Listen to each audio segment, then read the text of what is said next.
Pemuda Perindo DKI Jakarta dan DPD Pemuda Perindo Jakarta Barat menggelar buka puasa bersama yang diiringi santunan anak yatim piatu di Rumah Panti Yatim Indonesia Kembangan, Jakarta Barat.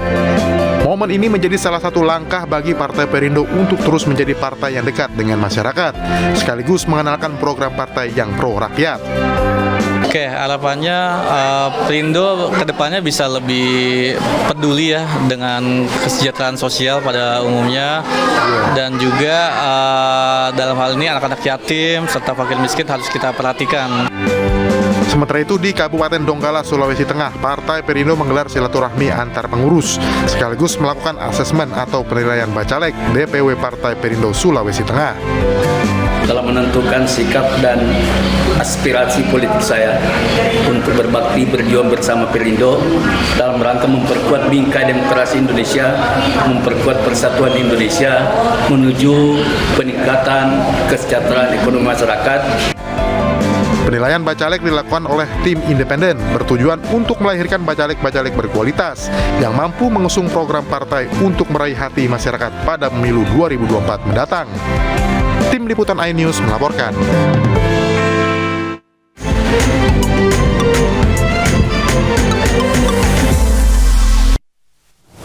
Kembali di iNews Pagi pemirsa, ratusan paket sembako dan juga uang tunai dibagikan kepada warga di Surabaya, Jawa Timur pada Minggu malam.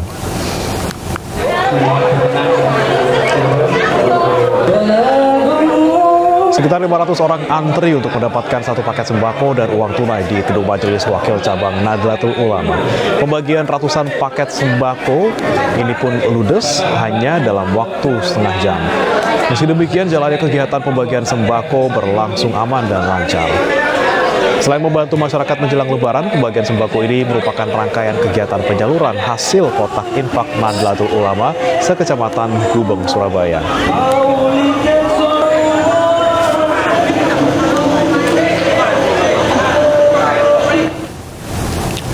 Pasar sembako murah Ramadan diserbu ibu-ibu di Pangkalan Bun, Kota Waringin Barat, Kalimantan Tengah. Minyak goreng, beras, dan gula pasir merupakan sembako yang paling diincar ibu-ibu. Bagi Bapak Ibu yang ada tolong. Ratusan ibu-ibu di Pangkalan Bun, Kabupaten Kota Waringin Barat, Kalimantan Tengah menyerbu gerai pasar murah sembako. Pasar murah diadakan di sebuah halaman Kodim Pangkalan Bun di kawasan Antasari. Ibu-ibu ini menyerbu pasar murah dikarenakan selisih harga yang cukup besar, yaitu hingga Rp3.000. Jenis komoditas yang paling diincar warga adalah minyak goreng, gula pasir, dan beras. Kayaknya di bawah pasar deh. Kalau kemarin kan sempat sampai ada yang 65 ya 2 liter. Sekarang kan agak murah nih, agak turun. Yang marunting 1 liter aja sekarang sudah 19 kan, agak turunan deh. Berarti itu membantu banget untuk di bulan puasa ini. Tadi 2 liter 37.000 yang murah marunting. Kalau di pasaran berapa? Kalau di pasar kan paling murah 47.000 Minyak goreng kita akan tetap batasi. Gelaran pasar sembako murah ditujukan membantu meringankan pengeluaran masyarakat jelang Idul Fitri.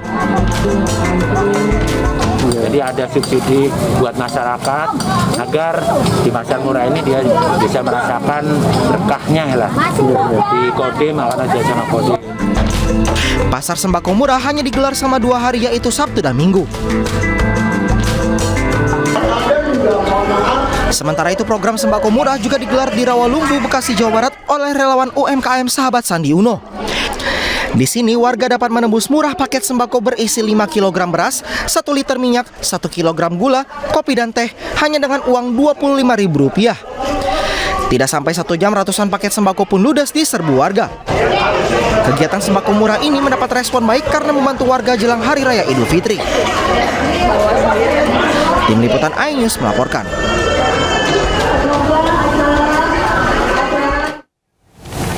Beragam kegiatan dalam meraih keberkahan di bulan suci Ramadan diadakan di sejumlah daerah pemirsa. Mulai dari lomba menulis Al-Quran hingga aktivitas membuat kreativitas mengolah hidangan khas Lebaran seperti kurma coklat dan keripik dari kelapa.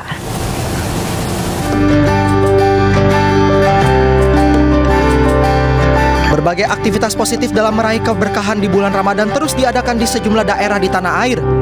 Puluhan peserta mengikuti lomba menulis Al-Quran yang digelar relawan teman sandi di Kelurahan Candi Kuning, Kecamatan Baturiti, Kabupaten Tabanan, Bali.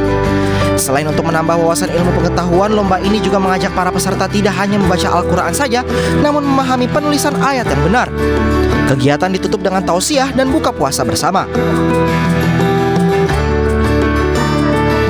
Jelang hari kemenangan Idul Fitri 1444 Hijriah, Sri Kandi Ganjar mengajak perempuan milenial di Pandeglang, Banten berkreasi menyiapkan hidangan khas Lebaran. Salah satu yang diadakan yakni Millennial Creativity dengan tema membuat kurma coklat. Selain mengakomodir aspirasi dari para perempuan milenial, pelatihan ini bertujuan untuk memberikan edukasi kepada peserta dan diharapkan dapat menjadi usaha UMKM ke depannya. Di Desa Masawa, Kecamatan Cimerak, Pangandaran, kaum ibu pesisir pantai Madasari didorong agar lebih produktif, mandiri, dan berdaya oleh relawan wanita nelayan Sadulur. Ratusan kaum ibu yang terdiri dari istri nelayan dan pelaut perempuan dilatih mengolah kelapa menjadi cemilan keripik. Guna membantu perekonomian masyarakat nelayan, juga diberi bantuan rumah produksi keripik kelapa, modal usaha, dan ketersediaan pemasaran produk. Sebelumnya, para pelaut pesisir pantai Madasari Desa Masawa juga mendapatkan stimulus peralatan tangkap ikan oleh relawan nelayan Balat. Sejumlah stimulus itu meliputi 20 jaring ikan dan 10 cooler box dengan kapasitas 100 liter. Pemberian bantuan ini merupakan tindak lanjut dari penyerapan aspirasi para pelaut setempat yang membutuhkan jaring dan cooler box. Diharapkan bantuan ini dapat memaksimalkan hasil tangkapan dan menjaga kualitas guna mendongkrak perekonomian para nelayan. Ya, pemirsa, Lebaran semakin dekat dan warga ini semakin gencar menukar uang lama dengan uang baru. Pedagang uang baru mampu meraup omset puluhan juta rupiah setiap harinya.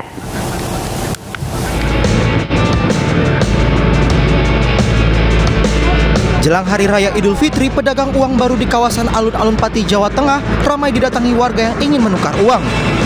Mereka menukar uang lama dengan uang cetakan baru dengan pecahan yang beragam. Dalam sehari, pedagang bisa meraup omset hingga mencapai puluhan juta rupiah. Nggak bisa itu ya ditentukan ya kalau tapi ya ramai ada ya sepi. Kalau secara nominal per hari bisa sampai berapa juta? 50 maksimal. 50 juta. Nah, sampai kapan akan ada di sini? Sampai malam takbiran, malam lebaran. Pedagang memasang tarif jasa penukaran uang baru sebesar 15% atau Rp150.000 tiap penukaran uang Rp1 juta. Baru. Uang baru. Tadi berapa yang ditukar jumlahnya? 1 juta. Terus kena 150, yang kemarin 100.000. Oh, jadi 1 juta dapat 850.000. Kemarin itu 2 juta kena 200.000. Diketahui warga Pati yang menukarkan uang baru tidak hanya datang dari wilayah sekitar kota Pati, namun beberapa dari kecamatan lain yang berjarak hingga belasan kilometer. Hal ini terjadi karena stok uang baru di bank milik daerah, swasta, dan BUMN sudah ludes sejak beberapa hari lalu. Dari Pati, Jawa Tengah, Sandi, iNews melaporkan.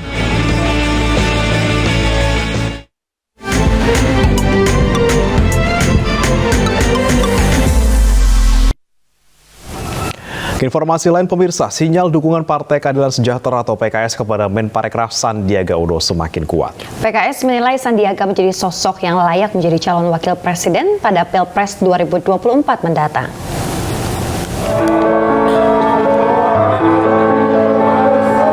Hubungan Menparekraf Sandiaga Salahuddin Uno dengan Presiden PKS Ahmad Syaiqo semakin mesra. Keduanya kembali terlihat dalam acara kegiatan sosial yang diinisiasi PKS di Kalimalang, Kabupaten Bekasi, Jawa Barat. PKS memberi sinyal mendukung Sandiaga sebagai calon wakil presiden pada Pilpres 2024 mendatang. Saya selalu dengan masukan para ulama, para ustaz, sholat istiqoroh, tapi yang penting semuanya harus dengan restu.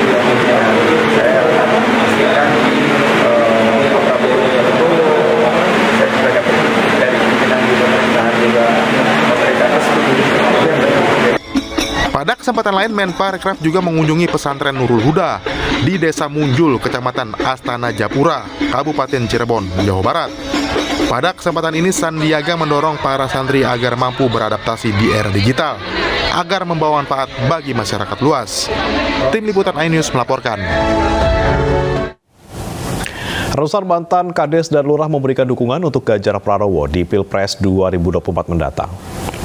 Semua perwakilan Silaturahmi dan deklarasi dukung Ganjar Pranowo di pemilihan umum mendatang berlangsung di Semarang, Jawa Tengah.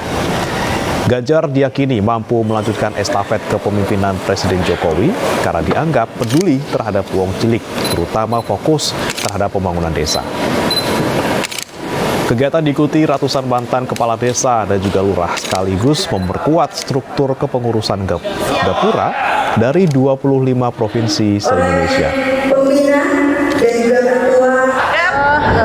Secara person sih mereka meskipun tidak hadir juga, yang tidak hadir pada saat ini memberikan dukungan yang sangat luar biasa kita melalui telepon komplain. Dan nantinya mungkin kita dari DPP akan mapping ya ke provinsi-provinsi. Rapat koordinasi terbatas digelar DPP Partai Perindo dengan DPW Partai Perindo DKI Jakarta untuk meraih suara dalam pemilu 2024 mendatang. Ketua Umum DPP Partai Perindo Haritanu Sudibyo meminta seluruh pengurus memilih saksi yang berkualitas dan juga bukan abal-abal.